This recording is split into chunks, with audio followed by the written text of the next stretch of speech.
The thought came to a certain king that he would never fail if he knew three things. These three things were: what is the right time to begin something? Which people should he listen to? What is the most important thing for him to do? The king, therefore, sent messengers throughout his kingdom, promising a large sum of money to anyone who would answer these three questions. Many wise men came to the king, but they all answered his questions differently. In reply to the first question, some said the king must prepare a timetable and then follow it strictly. Only in this way, they said, could he do everything at its proper time. Others said that it was impossible to decide in advance the right time for doing something. The king should notice all that was going on, avoid foolish pleasures, and always do whatever seemed necessary at that time. Yet others said that the king needed a council of wise men who would help him act at the proper time. This was because one man would find it impossible to decide correctly, without help from others, the right time for every action. But then others said that there were some things which could be urgent. These things could not wait for the decision of the council. In order to decide the right time for doing something, it is necessary to look into the future, and only magicians could do that. The king, therefore, would have to go to magicians. In their answers to the second question, some said that the people most necessary to the king were his counselors. Others said the priests. A few others chose the doctors. And yet others said that his soldiers were the most necessary. To the third question, some said science. Others chose fighting, and yet others religious worship. As the answers to his questions were so different, the king was not satisfied and gave no reward. Instead, he decided to seek the advice of a certain hermit who was widely known for his wisdom. The hermit lived in a wood which he never left. He saw no one but simple people, and so the king put on ordinary clothes. Before he reached the hermit's hut, the king left his horse with his bodyguard and went on alone. As the king came near the hermit's hut, he saw the hermit digging the ground in front of his hut. He greeted the king and continued digging. The hermit was old and weak, and as he worked, he breathed heavily. The king went up to the hermit and said, "I have come to you, wise hermit, to ask you to answer three questions. How can I learn to do the right thing at the right time? Who are the people I need most? And what affairs are the most important?" The hermit listened to the king, but did not speak. He went on digging. "You are tired," said the king. "Let me take the spade and work in your place." "Thanks," said the hermit, giving the king his spade. Then he sat down on the ground. When the king had dug 2 beds, he stopped and repeated his questions. The hermit gave no answer, but stood up, stretching out his hand for the spade, and said, "Now you rest and let me work." But the king did not give him the spade and continued to dig. 1 hour passed, then another. The sun went down behind the trees, and at last the king stuck the spade into the ground and said, "I came to you, wise man, for an answer to my questions. If you can give me no answer, tell me so, and I will return home." "Here comes someone running," said the hermit. The king turned round and saw a bearded man running towards them.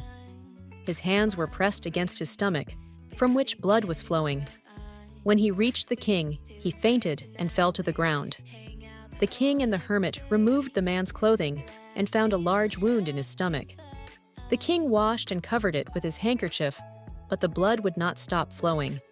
The king redressed the wound until at last the bleeding stopped. The man felt better and asked for something to drink. The king brought fresh water and gave it to him. By this time, the sun had set and the air was cool. The king, with the hermit's help, carried the wounded man into the hut and laid him on the bed. The man closed his eyes and lay quiet. The king, tired by his walk and the work he had done, lay down on the floor and slept through the night. When he awoke, it was several minutes before he could remember where he was, or who the strange bearded man lying on the bed was.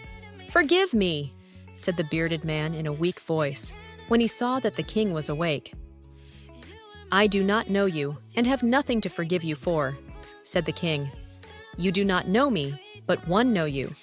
One am that enemy of yours who swore revenge on you, because you put my brother to death and seized my property. I knew you had gone alone to see that hermit, and I made up my mind to kill you on your way home. But the day passed, and you did not return. So I left my hiding place, and I came upon your bodyguard, who recognized me and wounded me. I escaped from him, but I should have died if you had not dressed my wounds. I wished to kill you, and you have saved my life. Now, if I live, I will serve you as your most faithful servant, and will order my sons to do the same. Forgive me." The king was very happy to have made peace with his enemy so easily, and to have won him over as a friend. He not only forgave him, but said he would send his servants and his own doctor to look after him, and he promised to give back the man his property. Leaving the wounded man, the king went out of the hut and looked round for the hermit. Before going away, he wished once more to get answers to his questions. The hermit was on his knees, sowing seeds in the beds that had been dug the day before. The king went up to the hermit and said, "For the last time, I beg you to answer my questions, wise man." "You have already been answered," said the hermit, still bending down to the ground and looking up at the king as he stood before him. "How have I been answered?"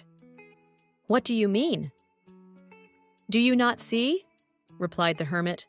"If you had not pitied my weakness yesterday and had not dug these beds for me, you would have gone away. Then that man would have attacked you, and you would have wished you had stayed with me. So the most important time was when you were digging the beds. And I was the most important man, and to do me good was your most important business. Afterwards, when the man ran to us, the most important time was when you were caring for him, because if you had not dressed his wounds, he would have died without having made peace with you. So he was the most important man, and what you did for him was your most important business. Remember then, there is only one time that is important, and that time is now. It is the most important time, because it is the only time we have any power to act. The most necessary person is the person you are with at a particular moment, for no one knows what will happen in the future and whether we will meet anyone else. The most important business is to do that person good, because we were sent into this world for that purpose alone.